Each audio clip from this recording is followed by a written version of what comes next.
This is a story of struggle, of overcoming obstacles, and of success. It's a story about a party that has been working hard to deliver its founding mission. Let's go back in time to nearly 200 years ago. From the 19th century, China was oppressed by foreign invaders, imperial powers, and warlords. New regimes came and went as different groups tried to rule the country, and patriots tried to save the people.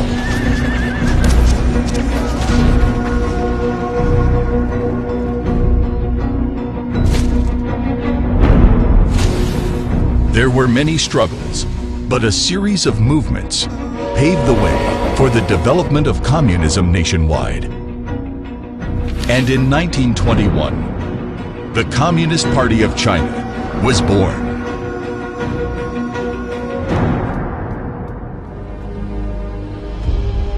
Its founders were intellectuals, and many came from wealthy families.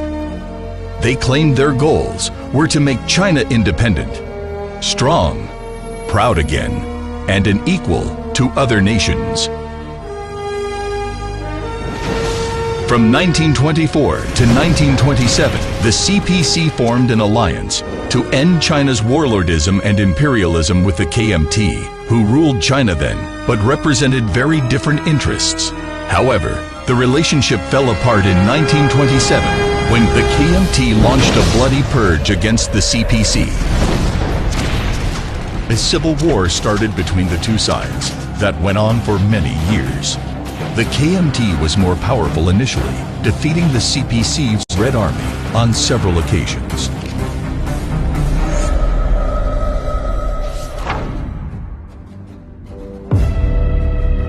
In 1931, Japan's invasion of Manchuria shocked China and the world. It marked the start of a bloody 14-year battle against Japanese aggression. But the KMT insisted on exterminating the CPC before resisting Japan. In 1934, encircled by the KMT forces, the CPC and its Red Army were forced to retreat to Yan'an in northwest China, where the KMT and the Japanese army had less influence. This was the Long March. It was a difficult journey, full of hardship. Men, women, and children crossed mountains, rivers, and swamps while fighting encircling enemies, experiencing hunger, cold, and death. The Red Army was on the verge of annihilation. Then, majority of the cadres and soldiers asked for a change of leadership.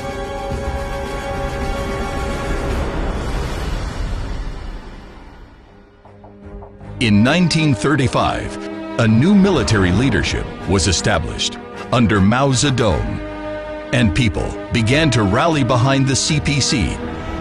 In 1936, the Long March finally ended.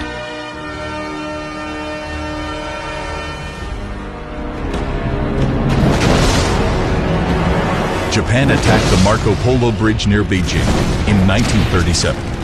Forcing China to launch a nationwide war against Japanese aggression. CPC tactics like guerrilla warfare and tunnel warfare and international support for China's war of resistance helped the nation fight off the Japanese aggressors. In 1945, Japan surrendered. While the people were longing for a peaceful life, the KMT resumed its civil war with the CPC. But the CPC now had a crucial weapon. It had won the hearts and minds of the people. Over the years, the CPC-led forces were more disciplined and better behaved than other armies, bringing people food and treating them with respect and dignity. In 1949, the CPC finally claimed victory over the KMT, uniting China once and for all. The People's Republic of China was born. But years of fighting had nevertheless devastated China. Everything had to be rebuilt from scratch. In 1949, China's per capita GDP was less than 27 US dollars, making it one of the poorest countries in the world. It would take decades to rebuild the country and develop its economy.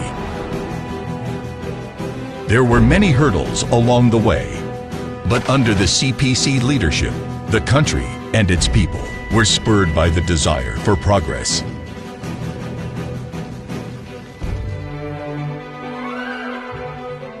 One of the biggest moves was the reform and opening up policy adopted by the party in 1978.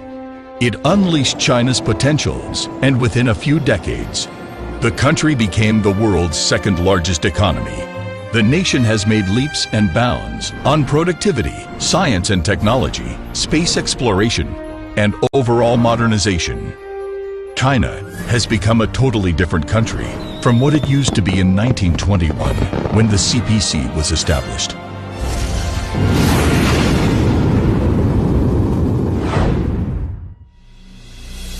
Still, not everyone was well off. In 2014, over 89.62 million people in China lived in poverty. So, under the slogan, "Leave no one behind," a massive campaign was launched to eradicate extreme poverty. By the end of 2020, China was able to claim victory over extreme poverty. In 2020, China's per capita GDP surpassed 10,000 US dollars.